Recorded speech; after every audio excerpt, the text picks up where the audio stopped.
This is lecture 137, entitled Foundations Revisited.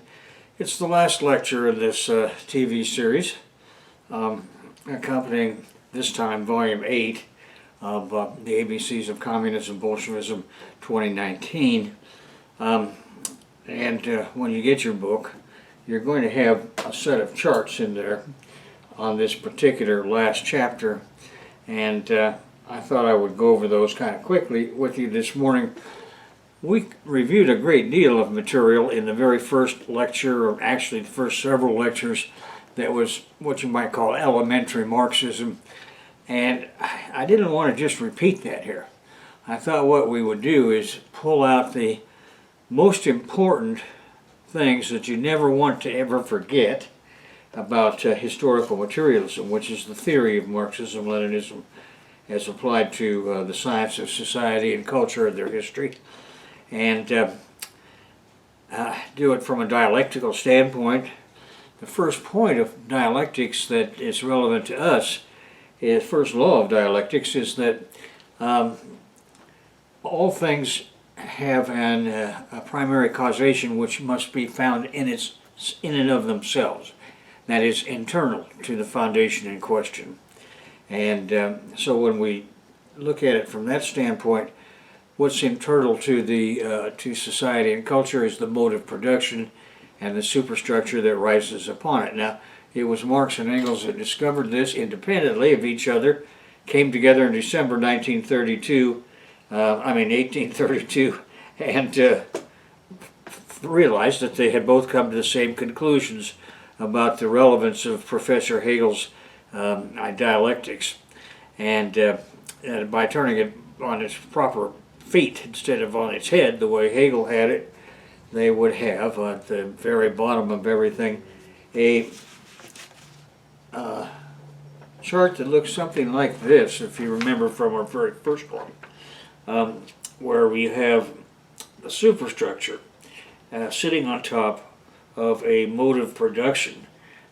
The technology and social organization is the fundamental part of the mode of production. Now, these are terms that Marx and Engels used: superstructure and forces of production and relations of production. Leslie White, as you'll recall from one of the lectures we did eventually in this series, changed all of this in order to make Morganism, that is Lewis Henry Morgan, acceptable again in capitalist universities in North America. And he changed this to mode of production now became technology and social organization, although he retained the term mode of production, but he didn't use the term forces of production, relations of production. He changed that to technology and social organization. And the superstructure arising above it, he changed superstructure to ideology, but otherwise it was exactly the same. And the general theory was that people exist in an environment which is buffered by this mode of production and superstructure, what anthropologists now call culture. Of course, it was Karl Marx and Friedrich Engels that made this original discovery. Not that you would learn that in capitalist universities today. But at any rate, the next thing I wanted to point out to you that's really important is that we have three essential grades of humanity. And all of this talk about this tooth and that bone here and so on and so forth leading there, here and there and so on, leads nowhere but to massive confusion. Because first of all, these are paleontological techniques that are not really applicable when you're studying something evolving in a period of a few million years. But what is applicable is the idea that there are three human species: Homo australopithecus, with an average cubic centimeter cranial capacity of 500, and that they've been around since at least 5 million years ago, possibly their predecessors probably a couple million years earlier than that. And we went through this in volume 6. Then Homo erectus, with an average cubic centimeter cranial capacity of 1,000. They've been around for at least 2 million years.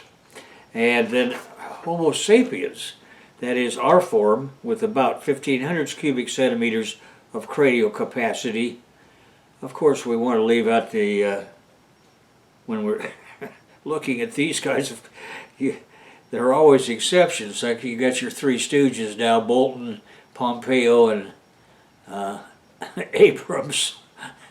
And, you know, I don't think they have a full 1,500 cubic centimeters of cranial capacity at all. It looks to me like they're somewhere back in the early Homo erectus period in their ability to think, because you know, I've never seen people shoot themselves in the foot so frequently and so proudly. Any rate, enough comments about the relevance of these idiots that we're going to have as opponents today. Now, so there are these three grades of humans, of homos. Now, it's interesting that there are also three band stages that we discussed in the very first lectures, and these do roughly correspond to these stages of Homo evolution. That is, the first bands were Australopithecines, the second bands were Homo erectus, and the third bands are Homo sapiens. And in that period of time, they become increasingly good at what they're doing. I'm just going to set these two charts aside, and let's just go back for a moment to take a look at what they are doing. Your Australopithecines are applying human concrete labor to technology in order to get what they need to survive day to day, and therefore generation to generation, and what they need to do in terms of maintaining their rather primitive Oldowan, pre-Oldowan in many cases now, stone tools. V1 is the cost of life, food, shelter, clothing. V2 is the cost of maintaining that Oldowan technology. Now the second band stage corresponds to a second biological stage, that of the Homo erectus. We can utilize the cultural mode of production with the formula labor plus technology applied to technology gives us again V1, V2, and the slogan is produce enough but no more. That is concrete human laboring activity of Homo erectus applied to hand-axe technology, just using that as a general term. We've already gone through all the details of all this corresponded to in previous volumes. And cost of life is V1, V2, the cost of maintaining the hand-axe technology complex. And everywhere we have a line like this underlining something, it's to show us that this is the locus of the general crisis of that stage, which continues in the exact same form as it had before. So finally we get to the third stage of Homo sapiens, and we have that corresponds to the Homo sapiens as a biological, more or less complete unit. Labor applied to technology gives value 1 and value 2. That is the cost of life and the cost of maintaining the middle and upper Paleolithic and Mesolithic technology. And a surplus social product is created also. And the slogan here is that non-productive time creates more productive potential. What I mean by that is you have more and more free time as you become increasingly comfortable in your exploitation strategies with your environment. And so you got to think about something, and among those things that you would be thinking about inevitably would have to be the things of everyday life that you're familiar with subsistence strategy and how to improve it, so that you're going to get new ideas about how to do that. You may not implement them now or at any time in the near future, or if it could be a long ways down the road, but the point is you're building up a bank of knowledge which someday could release, the potential is there to release a huge amount of surplus social product. And surplus social product, when we get out of the period of primitive communism and through the chiefdoms, you're going to see transforms into what we know in the Servitude epic as surplus value in capitalism and also in slavery, because slaves also worked under a factory clock of nothing else than the overseer's whip from dawn to dusk. At any rate, we're going to get to all of that in time, but Just to go over that again, 4 years ago, in the very first chapters and lectures in this series on the ABCs of communism, we reviewed the fundamentals of Marxism-Leninism that constitute the foundations of dialectical and historical materialism. And in the next 4 years, and 4 years after that, I've spent reviewing the archaeology and ethnography of all the countries and culture areas of the New World and the Old World. In other words, Volume 1 explicates the theory, and the remaining 7 volumes are the proofs. Now I want to review these foundations just briefly and a little, so that you taking away from this lecture today, you'll know that the most important things are these formulas for the mode of production and the way in which the mode of production, that is culture, acts as a buffer between society and the environment. And as we do that, we have also mentioned that primary causation in the evolution of society and culture must be internal, and in the case of culture, its loci is the level of development of the productive forces. What is essential to understand is the relationship between the general contradiction within society and the motor of change we call the general crisis of each stage. This is the dialectical key.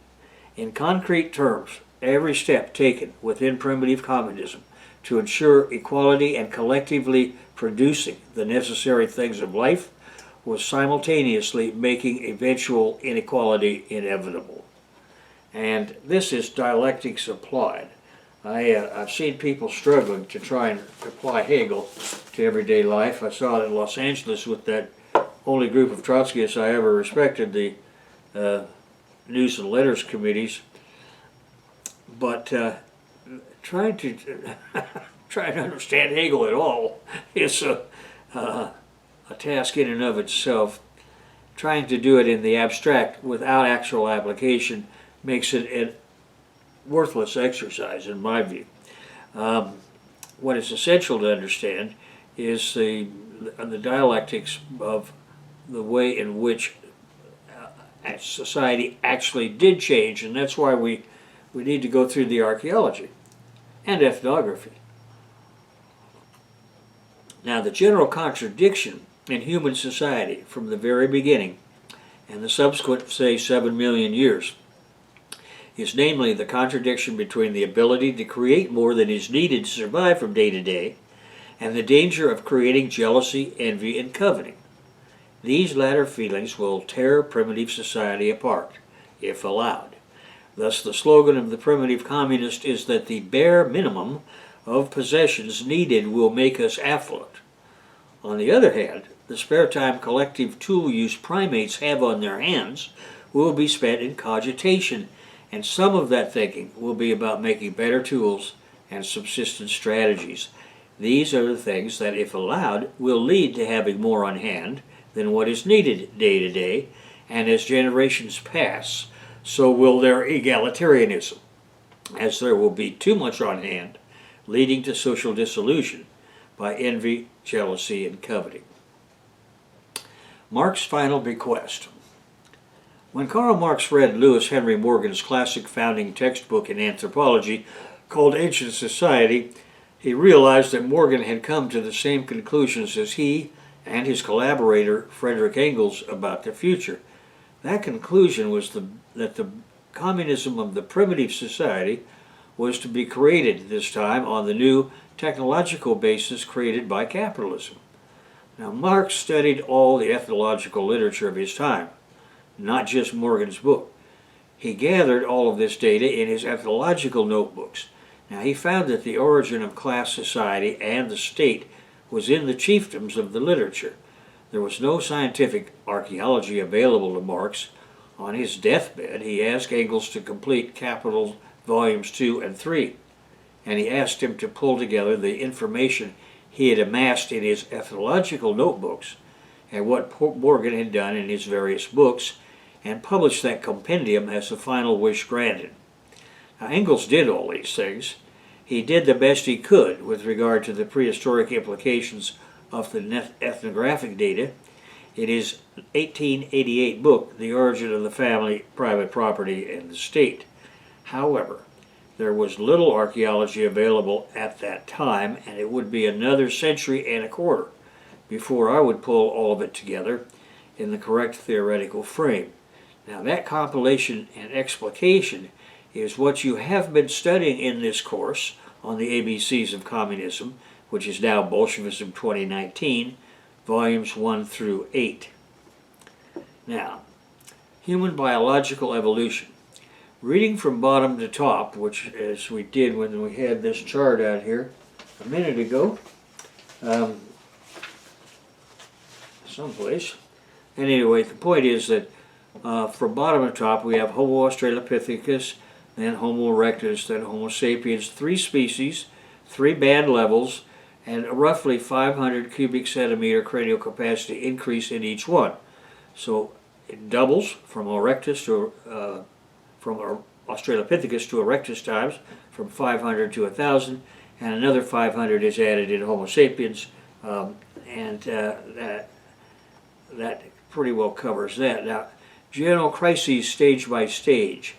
The first band stage, Homo australopithecus, has labor power, or concrete labor applied to technology, which was in those cases, that's pre-Oldowan and Oldowan stone tools, to create the things of everyday life and reproduce the implements of their production. In other words, more tools. So with the cost of life, food, shelter, clothing, cost of maintaining the technology, V1 and V2 are underlined because this is the source of the general crisis. Now, the general crisis source continues there, and in the second band stage, which is the species Homo erectus, the slogan is to produce only enough also, and that again we have concrete human labor applied to hand axe technology that gives us the cost of life, V1, and the cost of maintaining that hand axe technology complex, V2. It is underlined because it's the general crisis.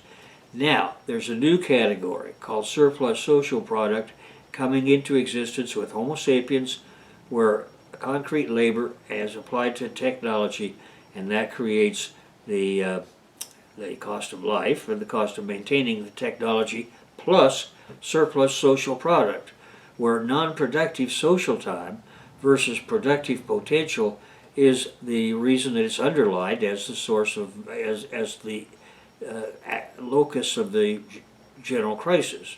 Now, we come to the last stage of primitive communism, which is banned in tribal agriculture of the species Homo sapiens, where concrete labor plus labor power, that is the homogenized variety of labor, gives rise to V1 and V2, that is the cost of life, the cost of maintaining the technology, and surplus social product, which is now the underlying factor, because it's this surplus social product, which is while it's surplus needed in family farms, is also a dangerous needed surplus because of its potential of creating envy and jealousy and coveting, and therefore we have the introduction of an entirely new category of surplus social product as the source of the problem. Now, the simple chiefdom stage and the advanced theocratic chiefdom stages are what follow. Now, these are the transitional stages between primitive communism and class and state society. That is, between the servitude, between the egalitarian epoch of primitive communism and the servitude epoch, which is now on a horizon. And first of the transitional stages I find is the simple chiefdom stage, where both concrete labor and labor power, to the degree that it is homogenized for occasional use, applied to technology, gives rise to V1, V2, and surplus. Now the surplus this time is divided between storage and support, neither too much or too little. Storage is for redistribution as needed in case of problems with the environment, tornadoes, hurricanes, droughts, insects, whatever it could be, and the fact that you're going to need people within the society, farming families are going to therefore need some help from things that they have stored but didn't store in the family farm. They've been stored with the chief and her consigliere, because in this way you don't have one farm with a lot of hands getting better, having more on hand than a family through no fault of its own having fewer hands at that moment. And what you do is you even that out by sending so much surplus to the chief, which is everything and above of what's required to maintain a given person. So if you have 4 of those units, say call them X, 4X, and you have 10X, their 6X goes to the center. And if you had even larger numbers of people in your unit, then you would have a larger amount that you kept there, say 10X, and then another 10 or 20X is sent to the surplus, to the chief for storage.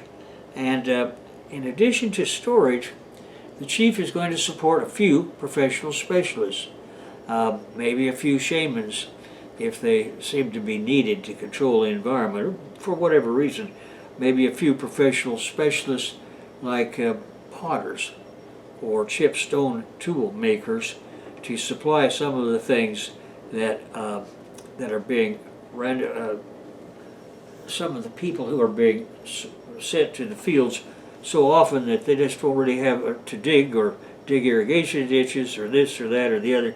They just don't have enough time to prepare pottery, for example, in their home, or chipstone tools the way they used to. Now, this simple chiefdom stage has therefore within it the beginning. Professional specialization brings with it the opportunities for antagonisms to exist between different sections of society for a whole bunch of different possible reasons. Now, this is a time in which there is no ability for the center to enforce its decisions. There are no cops, or no army, there's no soldiers, there's no police, there's nobody to send out there to make sure that Henry and Doris do what the fuck what they're told to do. So what you have is a really important role for somebody that could give them a good line of bullshit, convince them that this is all divinely inspired. And this is the origin of the advanced theocratic chiefdom. And this person, or these people who have now gotten part-time or full-time support from the center for their preaching, can now preach to the commoners about the importance of giving over more authority to the center of their own volition, something they do because they want to, not because they have to. So, we come to the next of the 2 transitional stages between primitive communism and the Servitude epoch, and that is the advanced theocratic chiefdom stage, where labor and labor power, that is the homogenized form of workers at some kind of a factory or factory under some kind of factory clock, give rise, or these 2 sources of labor applied to technology then give us V1, V2, and surplus and proto-surplus value, storage, support, profit, and theocrats. And in all of these cases, I have defined each time all of the terms below the formula, so you don't have to keep flipping back and forth to see what they are. You can just look right there, and you'll see that, well, this time surplus and proto-surplus value is that a surplus accumulated in the center, and storage is that surplus held in storage, support that surplus dedicated to professional specialists, profit equals that appropriated by the high ranks for themselves, and theocrats is a special form dedicated to the theocracy whose religion holds society together. For some persons, this is a double dipping. In the absence of the state, that is the army and police, this religion is essential in keeping the masses in line, but it is a new factor exacerbating the increasingly complex division of labor. Now that brings us to the Servitude epoch, the first stage of which is the stage of slavery. Then we have the stage of feudalism, and then the stage of capitalism.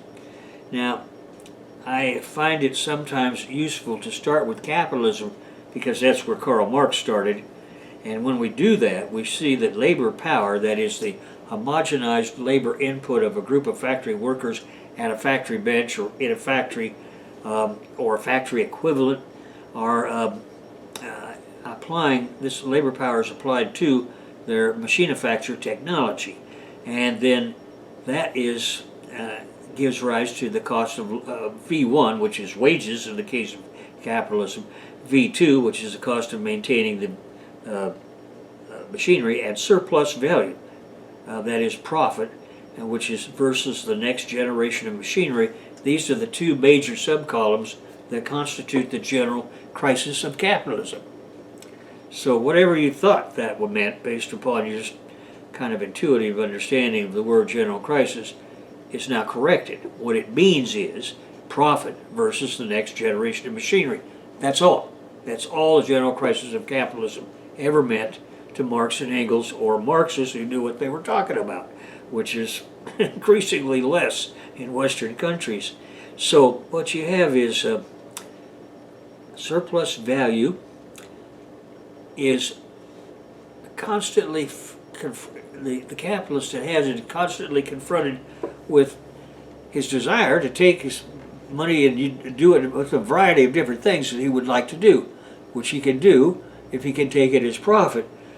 And on the other hand, he's confronted with the necessity of putting more money into more fancier equipment that can produce the same thing at a cheaper cost, which is because it takes fewer workers to implement the machinery. That is the general crisis of capitalism, pure and simple. Now, when we take an archaeological standpoint and we go back to the first part of the stage of the servitude epoch, it's the stage of slavery. And again, we have the labor power of an applied group of slaves, which is applied to the technology of that period, which is usually some kind of Bronze and Iron Age metallurgy. It gives us the cost of keeping the slave alive as V1, and V2 the cost of maintaining the technology.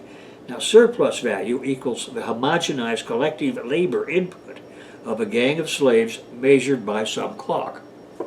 Now, profit, that is the amount appropriated by the slave owner, is constantly being challenged by a sub-factor of its own, and that is the cost of the army and police that keep slaves in servitude. And that is profit versus the state is underlined as because it is the locus of the general crisis of slavery for surplus value. Now, okay, well, then what is feudalism? Well, first of all, you know it's in between. Now that, in other words, it's a transitional stage between slavery and capitalism, or between, in purely economic terms, a transitional stage between chattel slavery and wage slavery. And it can be expressed as a quadratic equation with the former descending in importance through time and the latter ascending importance in the same period. I think I got a picture of that in here someplace.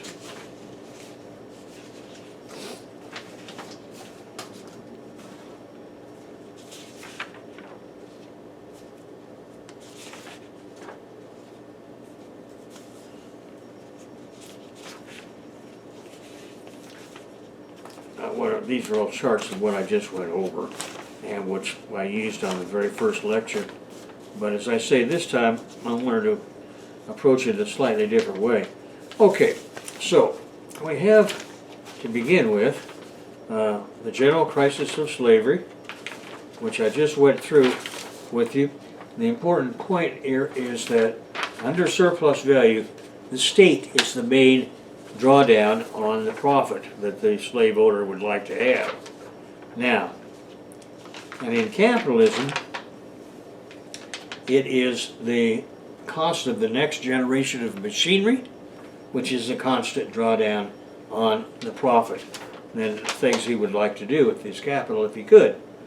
All right, so in the middle, we have feudalism, where you have both of these formulas at work.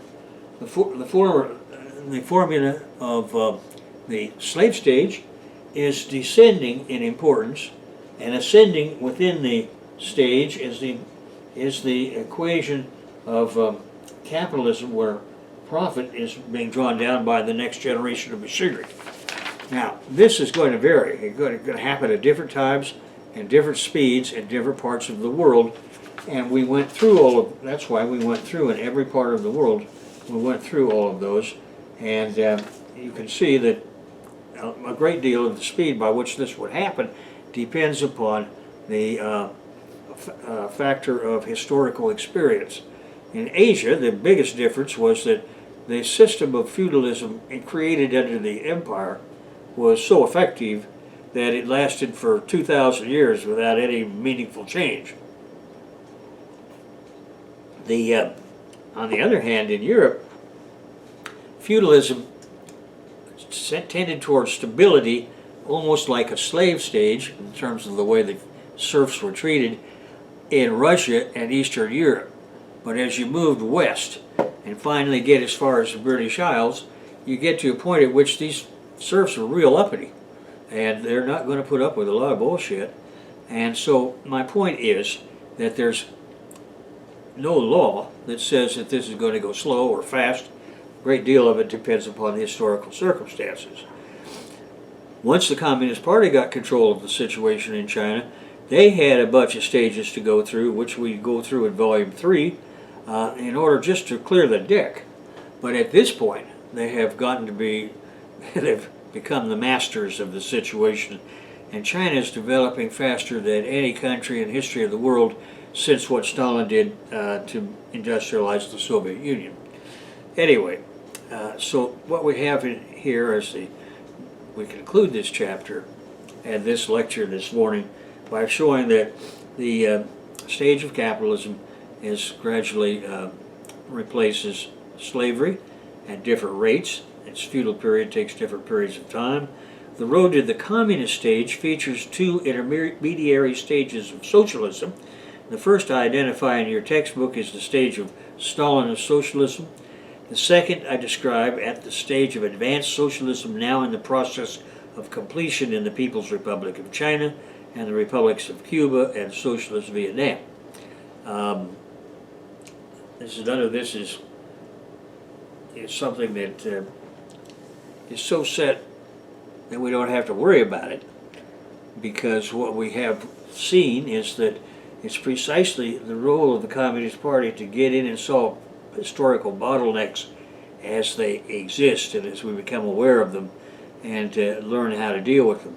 So even buffoons like the Three Stooges I just mentioned, Bolton, Pompeo, is that his name, and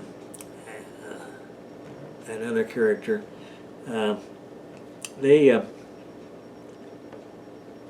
they're still dangerous, and they still have to